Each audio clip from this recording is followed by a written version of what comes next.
At the Cannes Film Festival, Quentin Tarantino said that cinema was dead. My name is Sarah Ellen, and I disagree with him. At the Cannes Film Festival, Quentin Tarantino made a statement saying that cinema had died in the year of 2019. He said, "What the fuck is a movie now?" saying it was bad enough in 1997 and that it was bad enough in 2019.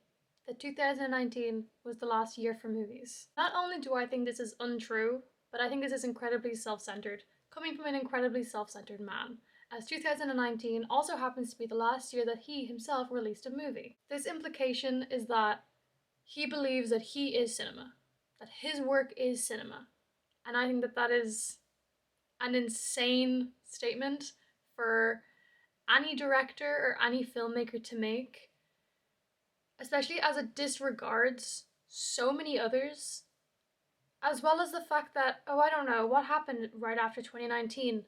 A global pandemic? So obviously after 2019, there was a little bit of a decline, people couldn't go to the cinema, not because they didn't want to, but because their lives were in danger. He also says, and I quote, "Something that plays in theaters for a token release for 4 fucking weeks? Alright, and by the second week, you can watch it on television. I didn't get into all of this for diminishing returns." What is so bad about being able to watch something on television? Does that not keep cinema even more alive? As it makes it more accessible. It makes movies more accessible to a wider audience. Not everyone is able to get to a cinema. It might be physical ability, they might have some sort of anxiety in social situations, they might be geographically not close enough to a cinema. Having access to different types of films and all the streaming services that exist now, from Netflix to Mubi, which has a lot less mainstream movies, that keeps cinema alive, that keeps people interested in film that wouldn't otherwise have been able to be interested in film. I have at least 9 of my cinema tickets, which I have kept. These are the only ones that I was able to keep because these are the only ones that printed out. But other than that, I went to the cinema, to my memory, about 15 times in the last year. Why did I only go to the cinema 15 times? Because it's expensive. Going to the cinema is financially inaccessible for a lot of people. Now, I'm a film student, so I do justify going to the cinema and going places like the IFI and things like this, but going to the cinema will run you about €30 per person now. It is currently April of 2025, and since April of 2024, I have been logging every single movie that I have watched. I have been logging them using these notebooks. I wrote down every single movie I watched and every year it came out. This totals to 143 movies watched in the last 12 months. I took the liberty of sorting it out, that won't focus, of sorting it out through year it was watched, because I think that saying the cinema died in 2019 should mean that people haven't been watching movies or going to the cinema. However, when I look at what I've watched, out of the 143 movies that I sat down and viewed in the last year, 41 of them came out post 2019. They came out between 2019 and 2025. Tarantino is also not exactly doing anything to save cinema. He told Sundance that he wasn't in any rush to make his last movie and that he wanted to wait until his son is old enough to appreciate being on a film set. If you have such strong feelings about something and you're in a position to fix that, why not do it? Quentin Tarantino seems to think that he is the greatest thing that film has ever seen. His last movie came out in 2019, the year that he claimed cinema died, the year that he claimed is the last year for movies. So if he thinks that 2019, the year of his film, was the last good year for movies, why not make another film? There is no studio out there that won't fund a Tarantino movie. There is nobody out there who won't want to be in a Tarantino movie. So why not fix a problem that you have the means and the ability to fix? He told Sundance that he's writing a play, and that if it's a smash hit, it might be my last movie. He has an idea. He has a story ready. He has something that he thinks could be a smash hit. So you see a problem, you fix it. You don't blame everybody else around you for that problem, especially when that problem, in my opinion, does not exist for anyone but you. I thought that to make this a little bit lighter, I would go into my list of movies and talk a little bit about some of the ones that were standouts to me. One of the first films that I watched in April of 2024 was a film called Suburban Gothic, starring Matthew Gray Gubler and Kat Dennings. Suburban Gothic is from 2014 and it is a comedy horror about a man who stops taking his medication and believes he can start seeing ghosts. This movie is hilarious. He has to move back to his small town and he doesn't love his parents and his old bullies are showing up. It's so weird, but in the best way possible, and it's shot super interestingly, and it's color graded in a way that everything is sort of like orangey and warm toned.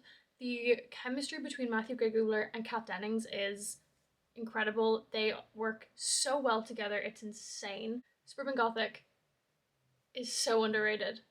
Really brilliant little independent movie. I watched a lot of films. One of the next movies I watched is an incredibly dark retelling of the kidnapping of Natasha Kampusch. It's called 3096 Days or 2096 Tages in German.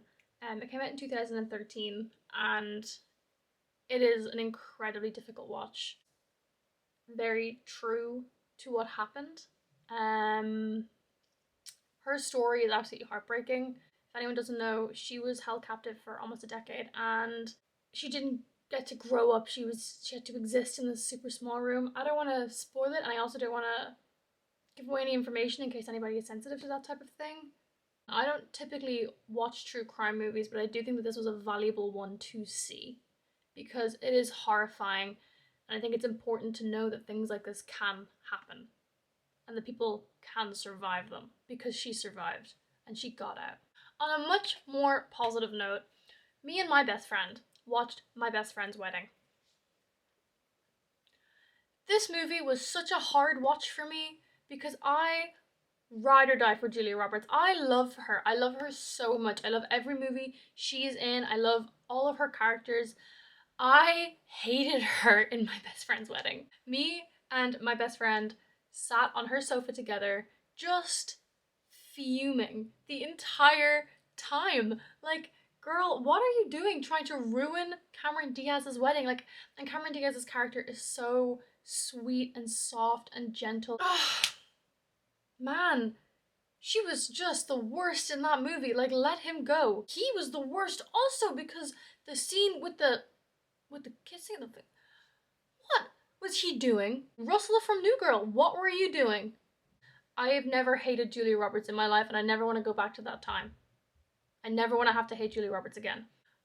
I then went on a little bit of a 1970s kick, and I watched Paper Moon, starring tiny little Tatum O'Neal. Tatum O'Neal is the youngest person to ever win an Oscar at only the age of 10. The story of her and her father in real life is incredibly sad, but the story of the movie is a surprisingly sweet one. It plays almost like a buddy comedy between this really, really young child who just lost her mother and this man who may possibly be her father but won't admit it. And they start out like at odds and then come together and they're conning people throughout the movie. That's the plot. They're con people. It's a light watch. It's easy. It will hit you hard in the heart. And they're a father and daughter in real life that had a really hard reality. And I think everyone should watch Paper Moon. Immediately after, I watched Suspiria from 1977, the psychological horror movie. I thought Suspiria was beautiful. It was stunning. The movie itself was so lovely to watch, just visually. The start I understood, the center I got a little bit what's going on, and then afterwards the ending I got. It does sort of freak you out, stress your mind out a little bit. Again, I don't want to give too much away, but if you've seen the remake of it, you should watch the original. And if you've seen the original, don't watch the remake because the remake is not as pretty to watch. One of the movies I regret watching, there's a few movies I do regret watching. One of the movies I regret watching, one of the movies I regret spending my money on, one of the movies that I wish Quentin Tarantino was right and that cinema was dead so that this movie never had to come out is It Ends With Us, the adaptation of the Colleen Hoover book. I read It Ends With Us when I was in secondary school when I was younger, and I hated it. I read it and I said, why do people read this?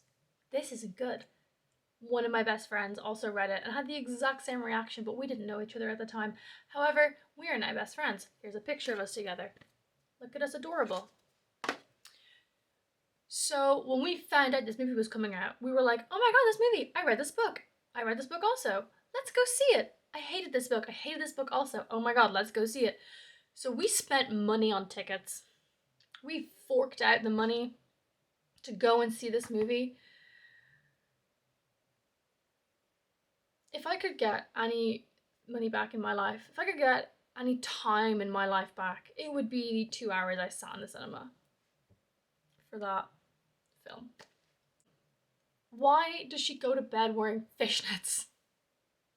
None of it makes sense at all. None of it makes sense. It's like usually when you have an adaptation of a book to a movie, you have to water down a few characters, cut out a few characters.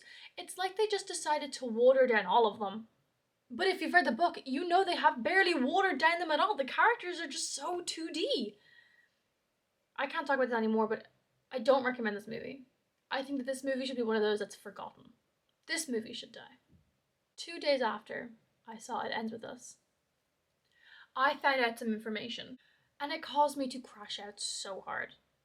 Now, normal people, when they crash out, they maybe, I don't know, order loads of takeaway with their friends, and or go out and get really drunk.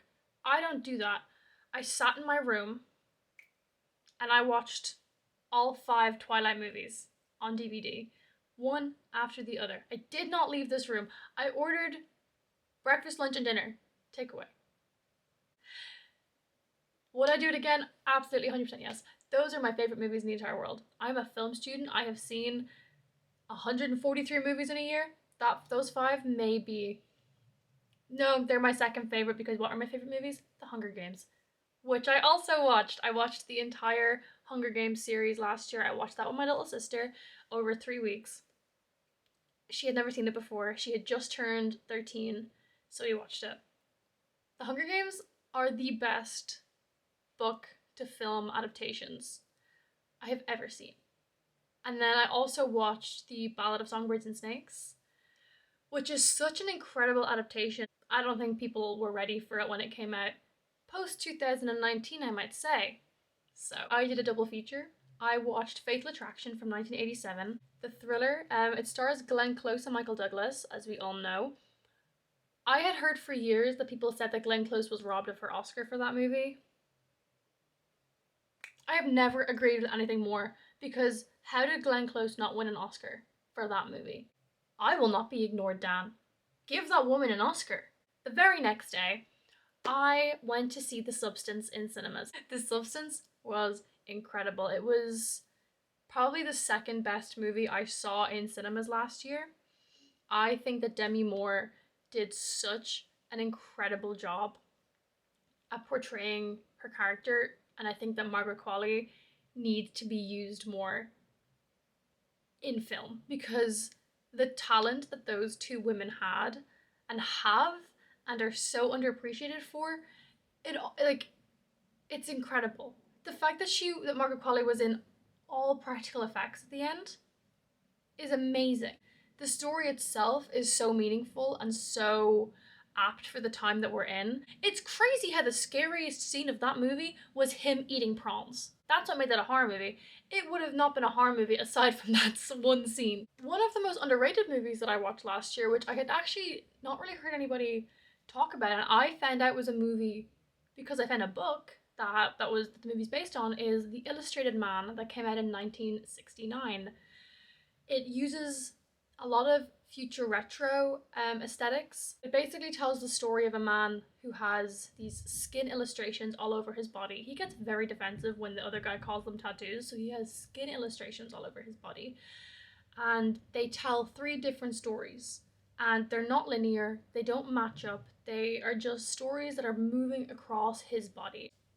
It's almost experimental. It has such heavy influence from the 1960s, fashion wise, or like styling wise.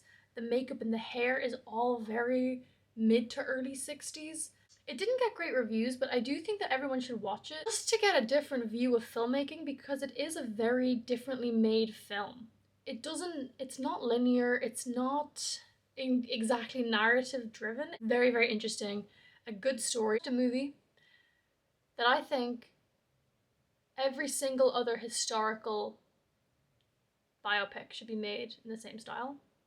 That movie was Abraham Lincoln Vampire Hunter. Oh my god.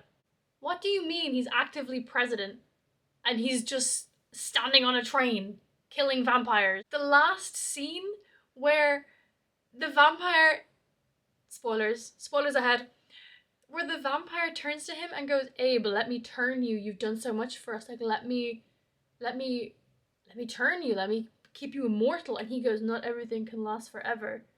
And then you hear his wife in the other room go, Abe, we're going to be late for the theater.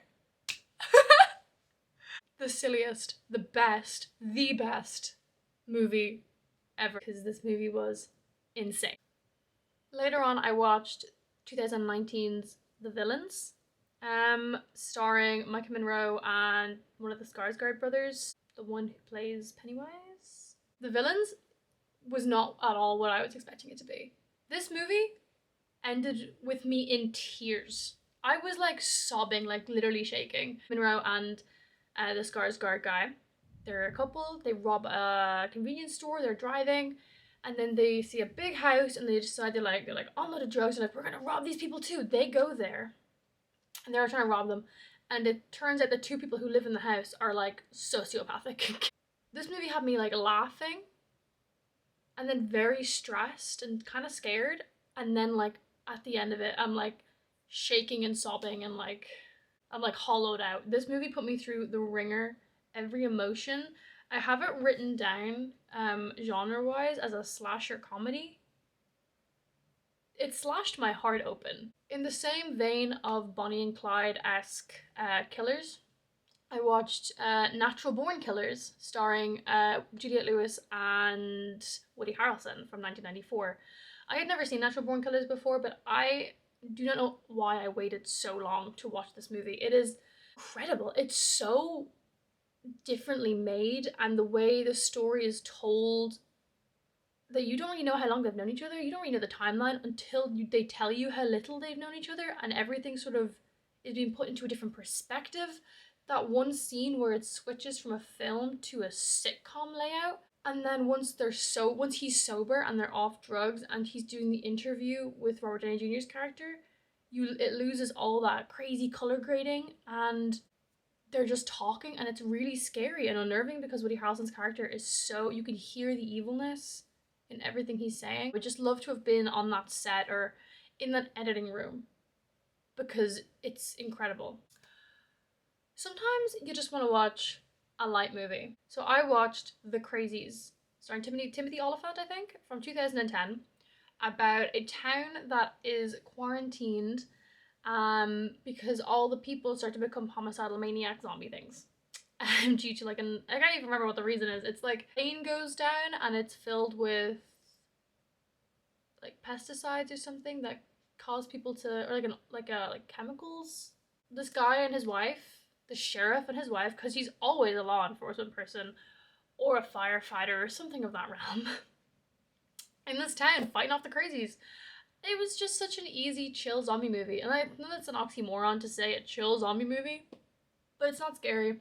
It's not overly gory. It's not like, it's kind of heartfelt, but it's not so heartfelt that you're like gonna be like, oh my god, no. Or it's not like too funny that you're gonna be like laughing out loud like Zombieland. It's just like a middle of the road background movie. And I think that those are very important because if you want to watch movies and you want to consume media, you can't, and I know ideally you could, but you can't always give all of your focus. Then I went on a bit of a vampire kick, and one of the movies I watched was Byzantium. It stars Saoirse Ronan when she's in her teens, and it's about these two vampire sisters who turn out to be mother and daughter, moving from town to town, and then eventually they wind up in this coastal town in England that she, the younger one, Saoirse Ronan, had originally been in, and it's how she separates herself from the world her older sister slash mother was in, and it's a really weird, cool vampire story, and it's female driven, and I think that that's very rare. So I think that it's very low. It's not very well known either. I didn't see a lot of on it when I was searching it up, but I think that Byzantium is one that I highly recommend. In 2025, this year, I've started dating when I watch the movies. So on the 23rd of January, I watched a movie called Alice Darling, starring Anna Kendrick, and it is a movie that I think that every woman should watch. It's incredibly important story to tell, and it's a story that people don't often recognize. It's about a woman who's in an abusive relationship, but she doesn't really know that she's in an abusive relationship until she goes on a trip with her two best friends. And it really does show how women are there for each other and how women can see things that a lot of other people can't. And when you're in denial about something, you're in such a deep denial about it, you need that help to drag you out of it. It's a story about like not isolating yourself and allowing your friends into your world, because a lot of the times your friends can save you. It came out in 2022. It's on Netflix. Alice Darling is phenomenal. The very next day, on the 24th of January, I watched The Book of Life from 2014, the animated movie in where the guy sings Creep by Radiohead. Manolo, that guy, that character, live, laugh, love Manolo. It's such a gorgeous story. It's so beautifully animated.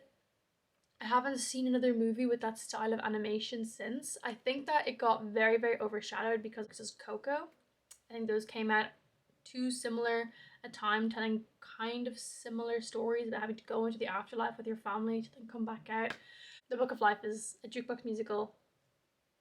Stunning. Jumping ahead about a month, on the 24th of February, I watched a film called The Extraordinary Tale of Times Tables from 2013. This is an independent German Spanish film. It's a very strange film. It is the story of life about a girl meeting a boy, getting married, having a child, having life, having then death. I found it very uncomfortable to watch because it was not normal. When they're cooking, it's not with food. When she wears all these different sort of clothing layers. The dialogue is very stilted and strange. The set is all blue painted, and it looks very rough. It looks almost 2D while they're walking around wearing clothing that almost looks 2D. I think people should watch it if they're interested in independent film, because I think that it's a good entryway into independent film. It's an hour and a half. It's easy to watch in that sort of respect. You're not committing yourself to 2 hours. It's not difficult to follow as well, which I feel like is what stops a lot of people from watching more art house independent films, is that it's very hard to track. It's just visually and hourly quite uncomfortable, but that could have just been me. 4th of March, I went to see I'm Still Here. I have the Portuguese name written next to it, but I am not even going to try and say that because I will butcher it. It's a true story of the wife of Ruben Pavia, who dedicates herself to fighting the state for proof of his death because he was tortured and killed by the state they lived in. And I think the fact that it's a true story is incredibly moving. That it really happened. It's really her life, based on a biography written by The Sun. It won Best International Feature at the Oscars. I think that it should have won Best Picture. I think that I'm Still Here should have taken it because it told a much more important story. It was incredibly beautiful, and the casting was insane. On the 13th of March, I watched I Don't Feel at Home in This World Anymore from 2017, starring Melanie Lynskey and Elijah Wood. I Don't Feel at Home in This World Anymore was a really cool movie to watch. Melanie Lynskey's character in it was so relatable in a way, because I also understand that feeling of why is nobody nice to each other? Why are we doing these things, and why is there no rules? Why is there no repercussions? The fact that she fought so hard to get something so small, like her grandmother's silver, back from people because she just was so fed up with things being taken and not working. And the fact that Elijah Wood's character was weird, but he was just sort of lonely and he just needed someone to look past his strangeness to really see him. I think that it has a very similar essence to 2015's Band of Robbers, which is a retelling of Huck Finn. And the last movie that I want to talk about is a movie I watched on the 22nd of March. It is not the last movie I watched this year, but it is the last one that I think that really stuck in my head. and it is Dream Scenario from 2023, starring Nicolas Cage. About a man who starts to appear in people's dreams around the world, and at first it's this big phenomenon of like, oh my god, you're in my dreams, and then these dreams start to turn to nightmares with him being the perpetrator of the evil in the nightmares, and it's how his life is affected and how his life crumbles, but also how he just can't do anything to fix it, and he's so helpless in this because he doesn't understand why people are dreaming about him. He didn't put himself in their brains, and now they're hating him for it, but he didn't have any control. He didn't get to pick it, and it's marketed as this like black comedy. Personally, I wasn't laughing. I felt so bad for him the whole time. I was on his side because that is terrifying. It is a dream scenario, but it's not a dream scenario, it's a nightmare scenario, which may be the point of the title. I think Nicolas Cage is a phenomenal actor. I think that he has consistently been working the last 10 years in a way that no other actor has ever done. I think in the last 6, 7 years, he has genuinely only now reached his full potential as an actor because he is phenomenal. Between, I don't know, Dream Scenario and The Unbearable Weight of Massive Talent, and let's just say it, The Croods, he is long legs. He is just so talented and so underrated as an actor, and I would honestly like to see Nicolas Cage in everything. But it's a good thing that he works so much because I will probably be seeing Nicolas Cage in everything. Thank you so much for watching and paying attention to all of my ramblings about cinema, film, and Quentin Tarantino. If you're interested, there will be a full comprehensive list of every movie I watched in the last year on my Substack, which I will be writing the name of down below. It's also linked in my Instagram bio if you want to go and see it that way. I'll also be posting other things, and every month I'm going to post a wrap up of what I watched. That will also include TV shows, because I don't know if you noticed, but I did not include any of the TV shows, miniseries, or long forms that I watched, which was also a lot. If all you take away from this is that I have too much spare time on my hands and I'm just shocker that I don't need glasses yet, that's perfectly okay. But I really hope you got something else from it. Have a lovely rest of your day. Thank you for sitting with me.